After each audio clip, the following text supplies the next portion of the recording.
Começa mais uma edição do JR 15 Minutos, o podcast da Record TV que aprofunda as notícias que mais mexem com a nossa vida.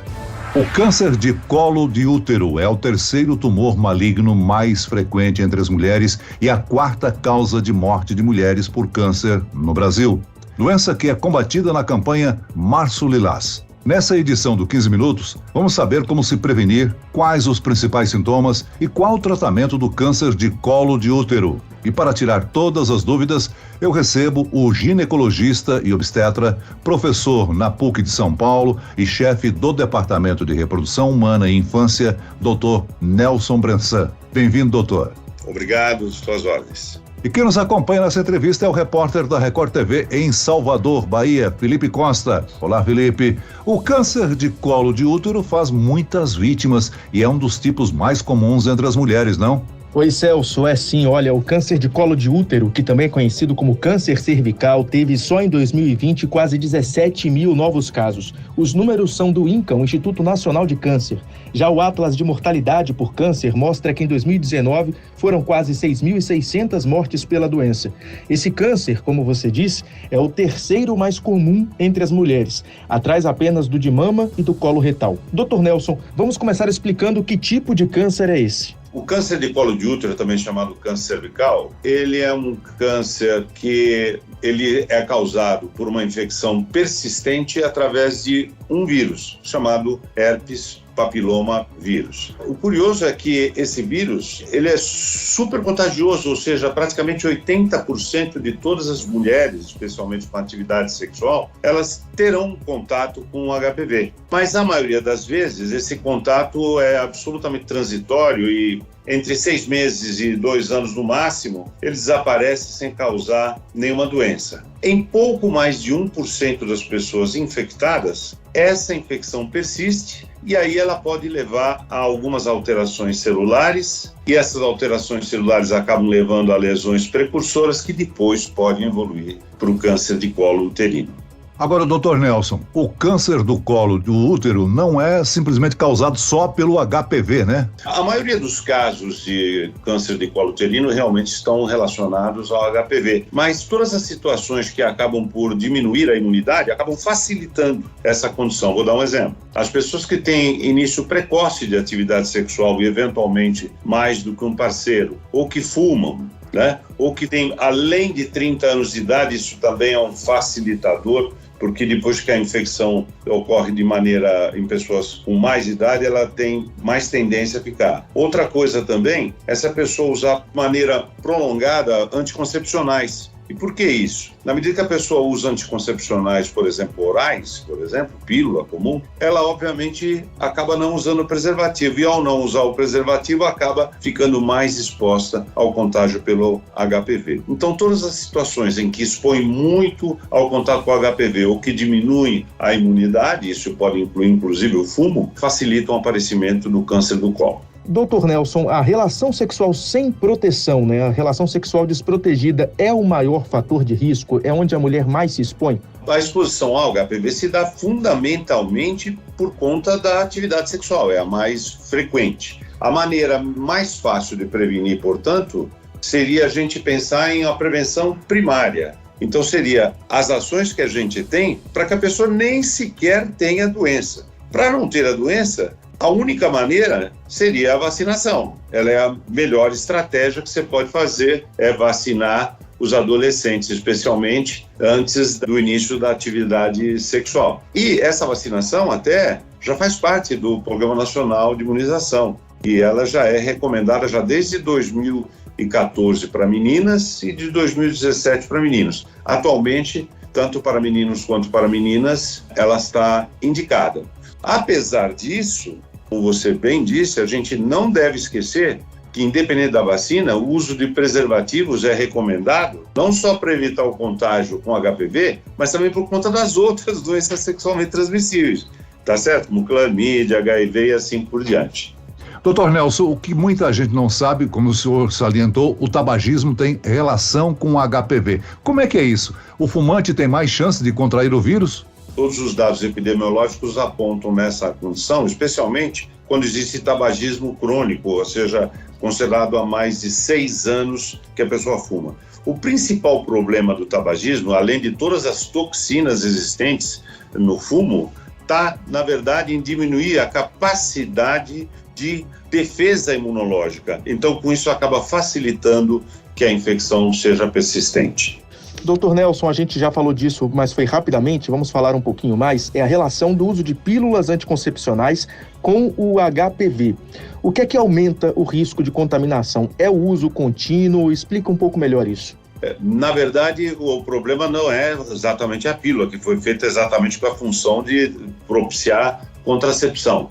O problema maior é que, ao utilizar os anticoncepcionais por via oral ou injetáveis, ou mesmo através de dispositivos intrauterinos, por exemplo, qualquer tipo de contracepção, as pessoas deixam de se proteger do ponto de vista do contágio genital com o HPV. E, com isso, acabam facilitando a entrada desse vírus e, em 1% das vezes, essa condição poderá levar ao aparecimento de lesões precursoras no futuro. Um dos meios de evitar a contaminação é a vacina, né, Dr. Nelson? O Ministério da Saúde, desde 2017, estendeu a vacina para meninas de 9 a 14 anos e para meninos de 11 a 14 anos. Essa condição é uma condição que faz com que esses adolescentes, antes mesmo de ter tido qualquer tipo de atividade sexual, possam, de alguma maneira, ficar imunizados. Mas, como sempre, a maior qualidade acaba sendo, eventualmente, o maior defeito, né?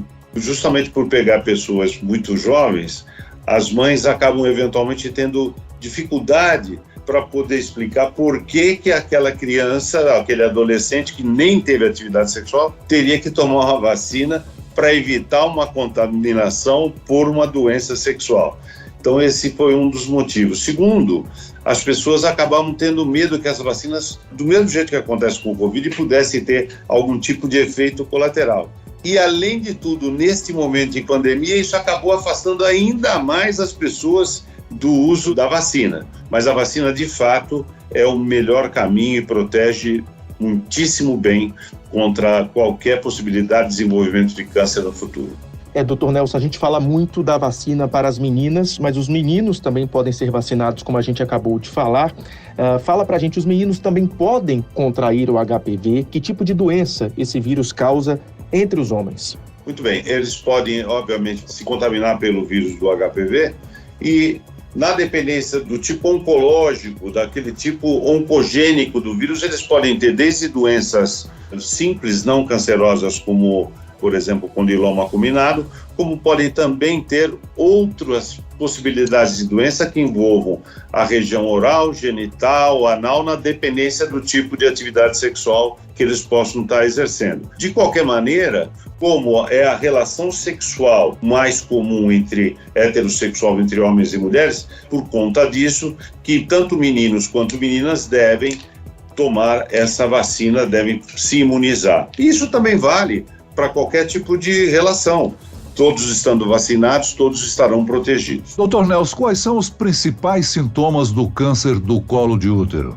Bom, a primeira coisa é que a gente não deveria pensar em sintoma de câncer de útero. Por quê? Porque o câncer de colo do útero leva muitos anos para se desenvolver. Então, se a pessoa ficar esperando ter sintomas para fazer alguma coisa, ela vai realmente ter muito problema, né? Então, na verdade, a gente deve lembrar mais de fazer todos os exames, de tomar vacina e fazer o rastreamento. Mas se tiver sintomas, alguns anos depois, o mais comum é o sangramento vaginal que vai e volta. A pessoa começa a ter um sangramento que não se restringe ao período menstrual. Às vezes, após a relação sexual, acaba tendo um pouco de sangramento. Outras vezes com dor abdominal, outras vezes com queixa para urinar ou mesmo no intestino, porque o câncer pode se expandir naquela região. Agora, a maioria das vezes, quando tem esse tipo de sintoma, o caso já está mais avançado. E olha o problema. Quando o caso está avançado, quando a gente não faz detecção precoce, a taxa de sobrevivência é um pouco mais que 50% em 5 anos. Portanto, é uma doença extremamente letal, como já falamos no início do programa. Doutor, como o senhor acabou de dizer, é um câncer com alto índice de recuperação entre os pacientes, se diagnosticado precocemente, mas vamos falar um pouco mais sobre tratamento. Como é que ele é feito? Explica um pouco mais sobre isso. Bom, a primeira coisa, então, lembrando de tudo, que precisamos fazer de uma maneira geral é vacinar. Então, ok, para vacinar antes dos 15 anos e mesmo depois dos 15 anos fazer essa vacinação. Depois disso, a gente tem que tentar fazer o diagnóstico com rastreamento. O rastreamento é feito através daquele exame clássico chamado exame de Papa Nicolau, que deve ser feito em todas as pessoas entre 25 e 64 anos de idade, porque é incomum antes dos 25 e ele se recupera espontaneamente sem precisar tratar, e também depois dos 65 anos em diante. Mas para aquela pessoa que fez um exame de Papa Nicolau, ela deve fazer o exame de Papa Nicolau. A rotina para ela é faz o exame de Papa Nicolau. Deu negativo, ela deve repetir essa coleta a cada 3 anos. Mas se houver algum sinal de infecção, ela deve repetir em tempo menor, 6 meses, 12 meses. Nada substitui a consulta. Então, a pessoa vai até a consulta, o ginecologista vai fazer o exame ginecológico e aí ele examina o colo do útero. Se ela tiver menos de 25 anos, ele não vai colher Papa Nicolau, se tiver 65 em diante também não. Mas ele olha o colo do útero. Colhe o Papa Nicolau ou não, dependendo da idade, e aí se existir algum tipo de lesão no colo, ele pode fazer um exame chamado de colposcopia. O que é colposcopia? É como se fosse um binóculo que o ginecologista coloca, ele aumenta muito o colo do útero, permitindo que o ginecologista verifique se há algum tipo de lesão. Havendo algum tipo de lesão, o ginecologista pode fazer a biópsia, ou seja, retirar um pedacinho daquela região que ele suspeita que esteja com algum tipo de lesão. E aí, esse pedacinho é mandado para exame de anatomia patológica para poder chegar a um acordo de que tipo de lesão que se trata. E aí segue o tratamento. Eventualmente, o tratamento pode ser muito simples e considerar apenas a utilização de alguma medicação no próprio consultório. Pode envolver a cirurgia retirando um pedacinho do colo, como se fosse um cone, por isso a gente chama isso de conização. E, nos casos mais avançados, pode ser necessário cirurgias maiores, quimioterapia e mesmo radioterapia. Dr. Nelson, o Papa Nicolau é um exame que pode ser feito na rede pública de saúde? Ele pode e é feito em toda a rede pública de saúde sem nenhum problema, bastando que a pessoa para lá se dirija. Isso, o nosso SUS é extremamente eficiente na possibilidade de fazer esse rastreamento, não há nenhum problema. Ele vai ser colhido, não esquecer, de entre 25 e 64 anos. Uma coisa curiosa até, em cima da sua pergunta, Celso, é que às vezes a gente faz muito exame de Papa Nicolau porque por desinformação ainda vinha com aquela informação de que o Papa Nicolau deve ser feito todo ano. Então, às vezes a pessoa colhe o Papa Nicolau, colhe fora da época, antes dos 25 anos e fica tentando repetir todo ano. E com isso acaba, vamos dizer assim, ocupando muito a rede pública. Então é importante um serviço como esse que estamos fazendo, para que as pessoas possam saber quando se dirigir à rede pública para fazer o Papa Nicolau. Dr. Nelson, segundo a Organização Mundial de Saúde, a maioria das mortes acontece nos países com baixo índice de desenvolvimento. Tem relação com essa maior dificuldade em ter acesso a exames, a falta de informação? Sem dúvida, você veja, com uma informação qualificada como essa que vocês estão propiciando com esse podcast, elas acabam por explicar para as pessoas a importância de fazer na época certa e colher o exame. Agora, imagine que a pessoa esteja em locais, o Brasil tem uma dispersão de população muito grande e elas podem estar em local de difícil acesso a consultas com especialistas. Mas, de uma maneira geral, as 3 clínicas básicas, pediatria, ginecologia e a clínica geral, são sempre disponíveis em todos os municípios. Dr. Nelson, o câncer uterino, a maior incidência é entre jovens ou mulheres com idade avançada? Normalmente, depois dos 30 anos é mais facilidade, porque até os 25, mesmo a lesão por HPV, a maioria delas, 80%, 90% delas, acaba regredindo espontaneamente e não dando absolutamente nenhum tipo de lesão a seguir. Então, normalmente, os casos chegam para a gente com um pouco mais de idade, em geral acima dos 30 anos de idade. Muito bem, nós chegamos ao fim desta edição do 15 Minutos. Eu agradeço a participação e as orientações do ginecologista e obstetra, professor na PUC de São Paulo e chefe do Departamento de Reprodução Humana e Infância, Nelson Bressan. Obrigado, doutor. Prazer foi meu, fico sempre às ordens. E agradeço a presença do repórter da Record TV em Salvador, Felipe Costa. Obrigado, Felipe. Ô Celso, sempre bom estar aqui levando informação para as pessoas. Obrigado mais uma vez. Esse podcast contou com a produção das estagiárias Kátia Brazão e Larissa Silva, sonoplastia de Marcos Vinícius, coordenação de conteúdo Camila Moraes, Edivaldo Nunes e Deni Almeida. Direção editorial Tiago Contreira, vice-presidente de jornalismo Antônio Guerreiro. E eu, Celso Freitas, te aguardo no próximo episódio.